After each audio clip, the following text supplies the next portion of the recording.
मुस्तफा वसलामुन अला इबादिहिल्लज़ीना इस्तफ़ा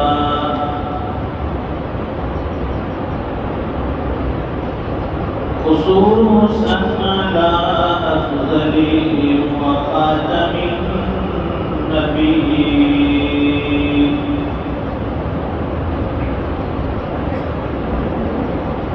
मुहम्मदिनिल अमीन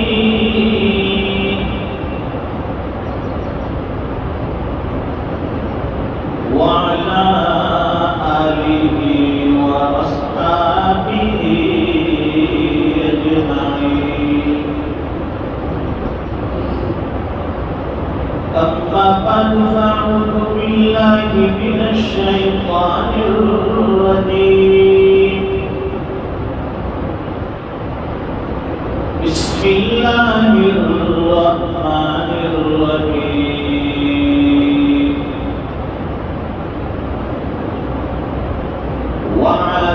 वआशिरूहुन्ना बिल्मअरूफ सदक़ल्लाहुल अज़ीम। अल्लाहुम्मा सल्लि अला सय्यिदिना व मौलाना मुहम्मद व अला आलि सय्यिदिना मुहम्मद व बारिक व सल्लिम। बुजुर्गों और दीनी भाइयों,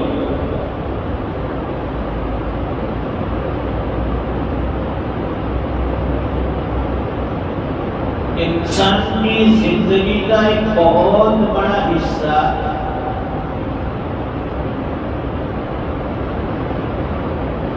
इस दीवानी जिंदगी के तौर पर सामने आता है,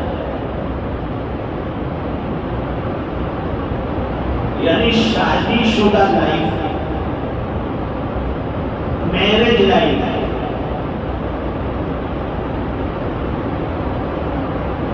एक होता है हमारा बचपना, जो सबसे अच्छा, न कमाने की टेंशन, न किसी जिम्मेदारी की कोई हमारे ऊपर बोझ,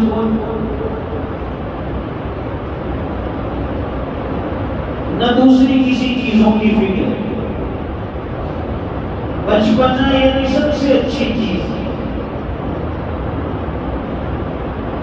वही खेल कूद, वही दोस्तों के साथ घूमना फिरना, खाना पीना सोना, बहुत अच्छा बचपना होता है। और इंसान जब तकलीफ में होता है, हालात में होता है, परेशानी में होता है, पलट कर अपने बचपने को याद करता है, इतना अच्छा था बचपना, कोई टेंशन नहीं थी। बचपना खत्म हो गया, फिर थोड़े बड़े हुए, पढ़ने लिखने के लिए चलो भाई स्कूल जाओ, मदरसे जाओ, पढ़ने लिखने के दिन खत्म हुए, जवान हो गए देखते देखते। जब जवानी आती है तो आदमी को बड़ा शौक होता है कि यार कितना अच्छा होता है कि जल्दी से मेरी शादी हो जाए। शादी करने का शौक बड़ा होता है, लेकिन जब हो जाती है तो फिर पछताता है।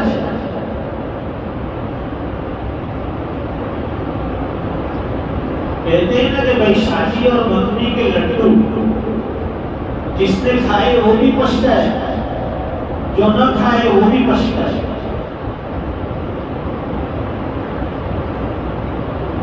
उसको तो ऐसा बस कि मैं शादी करूंगा, मेरी बीवी आएगी, कितनी अच्छी जिंदगी होगी हमारी।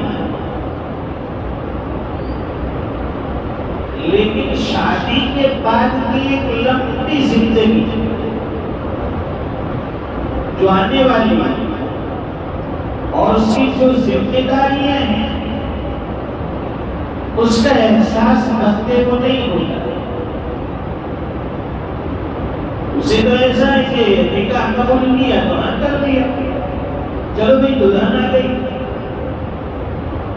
अब उसके साथ अपना जिंदगी का खुशगवार वक्त तो गुजारेंगे, हंसी खुशी रहेंगे।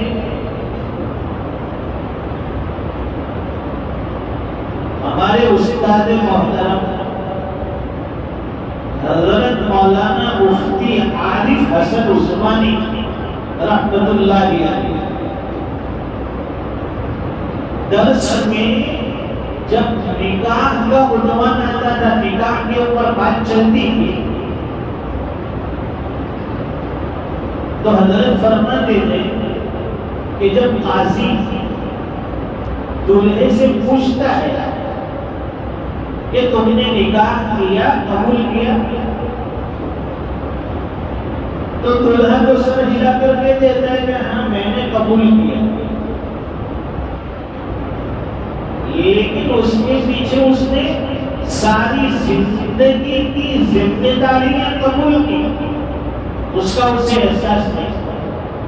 और फिर हजरत फरमाते कि निकाह कबूल किया, इसका मतलब ये है मैंने दाल कबूल की, मैंने चावल कबूल किए, मैंने राशन कबूल किया, मैंने कपड़े कबूल किए, मैंने तेरे घर के लिए रहने के इंतजाम को कबूल किया, अपने बच्चों को कबूल किया, उसके पीछे पूरी जिंदगी की जिम्मेदारियां कबूल की। ये कबूल किया ऐसा लफ्ज है कि उसके पीछे पूरी जिंदगी आ गई। सिर्फ दुल्हन को कबूल नहीं किया, दुल्हन के साथ उसकी सारी जरूरियात, उसकी सारी जिम्मेदारियां, सारे इंतजाम हमने कबूल किए। बात तो बड़ी पते की है।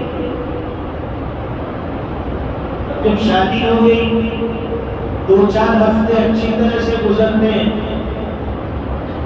या यूं समझो कि जब तक एक बच्चा हो जाता है वहां तक तो बहुत अच्छी जिंदगी, लेकिन जैसे ही बच्चा हुआ अब जरूरतें बढ़ी। भाई बच्चे के लिए दवाई लेकर आओ, उसके लिए कपड़े लेकर आओ, उसके लिए वो उसकी नैपी डायपर लेके आओ, उनकी सारी चीजों को पाउडर लेके आओ, फुना लेके आओ, फुना लेके आओ। अब ये दिमाग की बत्ती उसकी जरा हरकत करती है कि मैं तो समझा था कि सिर्फ शादी में निकाह कर लिया, लेकिन ये तो पता ही नहीं था एक बच्चा भी आएगा, उसके लिए ये चीजें मुझे लाने की पड़ेगी। फिर बच्चा बड़ा होगा, 1 से भले 2, 2 से भले 3, 3 से भले 4। अभी तो अच्छा है कि गवर्नमेंट का भी नारा है कि हम तो हमारे बने,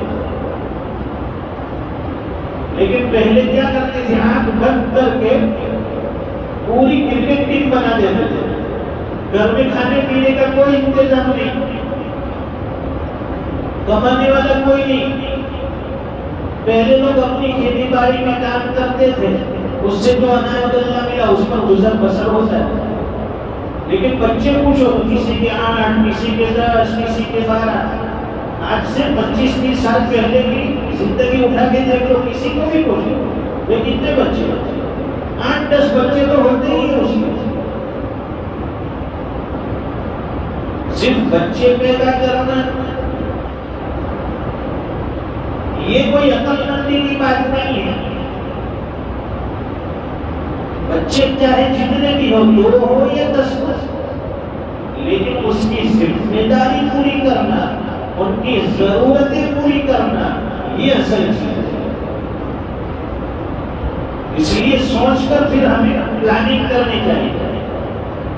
हम लोग क्या करते हैं कि जब शादी करते हैं तो बच्चे पे बच्चे, बच्चे पे बच्चे, कहते कि भाई बस कर, उसमें के ये तो अल्लाह की देन है, आने तो जितने आते हैं। एक साहब की शादी हुई, बच्चा हुआ, मौलाना के पास इमाम पूछने के लिए गए, हजरत क्या नाम रखूं? ताकि इसका नाम समीउल्लाह रखो। दूसरा हुआ इसका नाम रफीउल्लाह रखो। तीसरा हुआ इसका नाम हम्दुल्लाह रखो। चौथा हुआ उसका नाम फुला रखो। सब करते करते 10-12 बच्चे हुए। तब मौलाना ने भी कहा कि इस पे ब्रेक तो लगानी पड़ेगी, हर साल एक नया कैरेक्टर लेकर आता है। फिर बच्चा हुआ तो क्या रखो हजरत नाम? भाई अब इसका नाम बस कर अल्लाह रखो। तो ये लंबी जो फौज हम लोग बना लेते हैं, फिर उसकी परवरिश नहीं होती सही तौर पर। वो बच्चे भी फिर बड़े होकर शिकवा करते हैं कि हमको पैदा कर हमने छोड़ दिया, हमारे लिए क्या किया? नहीं, औलाद जितनी भी होगी लेकिन उसकी सही परवरिश होनी चाहिए, उसकी सही तरबियत होनी चाहिए, माँ बाप की जिम्मेदारी है। मौजूदा दौर में कितने कठिन हालात हैं, इतने मुश्किल दौर से। देखो मातृत्व का दौर है, पहले लोग 10 बच्चे भी पाल लेते थे आसानी के साथ, लेकिन अभी 2 या 3 बच्चे हो तो भी परवरिश मुश्किल हो जाती है। महंगाई इतनी है, गिरानी इतनी है, पूरा खर्चा नहीं होता। तो हुजूर पाक सल्लल्लाहु अलैहि वसल्लम ने इस्तेमाली जिंदगी खुद गुजारता बताई और हुजूर ने तालीमात भी दी। 11 बीवियों के साथ किस तरह से जिंदगी गुजारी। सईदा आयशा सिद्दीका फरमाती है रज़ी अल्लाहु अन्हा कि हुजूर का इंतकाल हुआ, दुनिया से तशरीफ ले गए, कभी किसी औरत को नहीं डांटा, कभी झगड़ा नहीं हुआ। जब भी औरतों की तरफ से कभी तलखी वाली बातें होती,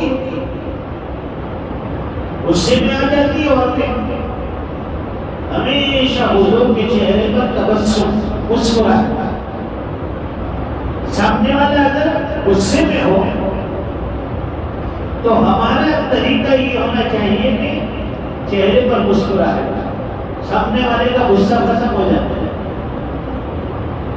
अगर वो गुस्से में है तो फिर हमारे भी तेवर बदले हैं, तो समझ क्या है मेरा, वहां से बात बिगड़ गई। अल्लाह के रसूल ने 11 बीवियां रखी, पूरी जिंदगी साथ निभाए, दुनिया से गए मांगे। और आपकी तालीमात भी है कि अपनी बीवियों के साथ अच्छा सलूक करो। अब हम लोग क्या करते हैं कि शादी हो गई, घर में औरतें आ गई, अब उसके ऊपर सारे उसके जिम्मे काम लगा दिया। सुबह उठ के झाड़ू लेना, बर्तन मांजना, साफ करना, कपड़े धोना, खाना बनाना, सास ससुर की खिदमत। शरीयत में सास ससुर की खिदमत दूर दूर तक नहीं है कि सास की और ससुर की खिदमत बहू के ऊपर। शरीयत में दूर दूर तक ये चीज नहीं है। अगर औरत कर लेती है तो ये उसका समझो के एहसान है। हम ही कह सकते कि शोहर नहीं कह सकता है कि घर में आई है, मेरी भी खिदमत कर, मेरे माँ बाप की भी खिदमत कर, ये औरत की जिम्मेदारी नहीं। इसलिए फुकाहा ने मसला लिखा है कि औरतें 2 तरह की आती हैं। आज लड़कियां वो हैं जो घरों पर खाना कभी नहीं बनाया उन्होंने, शादी हो गई, शादी होने तक घर में कभी उसने कोई चीज ठंडा भी नहीं बनाया, कभी चाय भी नहीं बनाया। शादी हो गई, अब शोहर की घर वो आती है, तो अब शोहर उसको ये नहीं कह सकता है कि कल से तो खाना बना, कल से चाय बना। अब मर्द के ऊपर जरूरी है कि उस औरत को पका पकाया खाना लाकर दे, उसके खाने पीने का इंतजाम करे, क्योंकि उसने कभी अपने घर पर खाना नहीं बनाया, इसलिए अब उसके ऊपर खाना बनाना अपने घर में जरूरी नहीं है। वो ऐशो आराम की जिंदगी गुजार कर आई है, तो उसे उस तरह से हमें रखना पड़ेगा। बाज औरतें वो हैं जो अपने घर पर खाना बना के आई है, खाना पकाना सीख कर आई है, घर पर भी पकाती थी। अब वो शादी करके आई, तो शादी करके आई तो अब वो औरत ये नहीं कह सकती कि मुझे पका पकाया खाना लेकर देना होगा। अब उसकी जिम्मेदारी है कि वो अपने खाने का खुद इंतजाम करे। यानी आपको राशन लाकर देना है, लेकिन पकाएगी वो खुद। अब उसके ऊपर सास बहू का खाना बनाने की जिम्मेदारी नहीं है, शौहर का खाना बनाने की जिम्मेदारी नहीं है, बच्चों का खाना बनाने की जिम्मेदारी उस पर नहीं है। अगर वो करती है तो ये उसका एहसान है। लेकिन हम तो लेकर आते हैं, ये समझते हैं कि आज से ये हमारी गुलाम था। मेरा भी खाना बना, बच्चों का भी बना, मेरे माँ बाप का बना। और सबसे बड़ी जो तकलीफ की चीज है घर में नंदों का होना, ननद जिसको हम कहते हैं, वो भी अपनी खिदमत करवाते हैं। और बास जगह तो ये देखा गया कि जवान बहू और जो ससुर है जो उसका, वो उसके पास पैर दबा है कि बहू आ जा, जरा पैर दबा दे, सर में मालिश कर दे। ये जिस्मानी खिदमत हरगी जायज नहीं है। समझ लीजिए, जिस्मानी खिदमत अपनी बहू से लेना हरगिज जायज नहीं। 5 मरतबा ऐसे मसाइल पैदा हो जाएंगे कि औरत अपने शौहर के निकाह से निकल जाएगी। बड़ा नाजुक मसला है। इसलिए आजकल की औरतें जो खिदमत करती है अपने हस्बैंड की, शौहर की, बच्चों की, सास ससुर की, ये उसका एहसान है। वआशिरुहुन्ना बिल मारूफ, कुरान करीम इसलिए तो कहता है कि उनके साथ खुदाई के साथ जिंदगी गुजारो, मारूफ तरीके पर, अच्छे तरीके पर जिंदगी गुजारो। हाँ, औरत के ऊपर एक चीज जरूरी है, जब वो आपके घर में आ गई तो घर में आने के बाद शरीयत की तरफ से उसको हुक्म है कि बिना अपने शौहर की इजाजत के वो घर से कदम न निकाले। ये भी उसे हक हासिल है कि अपनी बीवी को अपने माँ बाप के घर भी न जाने। आज होते हैं ऐसे सख्त मिजाज, शक्की मिजाज कि औरत को कहते हैं कि तेरे माँ बाप के वहां भी जाना नहीं, कोई बात नहीं, उसकी भी इजाजत है। लेकिन शरीयत के दूसरा रास्ता कहता है कि भाई माँ बाप वालिदैन हफ्ते में एक मरतबा अपनी बीवी से आकर मिल सकते हैं, उस पर कोई रोक टोक नहीं लगा सकता शौहर। हुकूक दोनों तरफ से, न तो शौहर अपने हुकूक से जताए, न बीवी अपने हुकूक बताए, बल्कि शरीयत में ये जिंदगी के 2 पहिए रखे हैं, मियां बीवी दोनों को कॉम्प्रोमाइज करना है। औरत कहेगी मैं खाना नहीं बनाऊंगी, चल भाई मत बना, होटल बहुत है, लाइट को मैं तो खा लूंगा। लेकिन जब बीमार हो जाए, अस्पताल ले जाने की जरूरत है, तो मर्द हाथ उठा देगा, ये मेरी जिम्मेदारी नहीं है, देखना तू जानता है। अब ये शौहर की जिम्मेदारी है। इसलिए दोनों तरफ से समझ बूझ कर जिंदगी गुजारने की जरूरत है। औरतें घर का काम कर लेती है, मर्द बाहर का काम कर लेता है, इस तरह से जिंदगी गुजारते हैं। दुनिया की खूबसूरत जोड़ी, पाकीज़ा जोड़ी जो हजरत अली और हजरत फातिमा रज़ी अल्लाह तआला अन्हा की थी, दोनों ने काम तकसीम किए थे। हजरत अली बाहर के काम संभालते थे और हजरत फातिमा घरेलू काम संभालती थी। इस तरह से ये इज़्तिवाजी जिंदगी गुजरती है। अल्लाह ताला हमें समझने की तौफीक अता फरमाए। इज़्तिवाजी जिंदगी के जो हुकूक है आपसी, अल्लाह ताला उसकी अदायगी का एहतमाम ज़ौजैन को नसीब फरमाए। वाखिर दावाना अल्हम्दुलिल्लाहि रब्बिल आलमीन।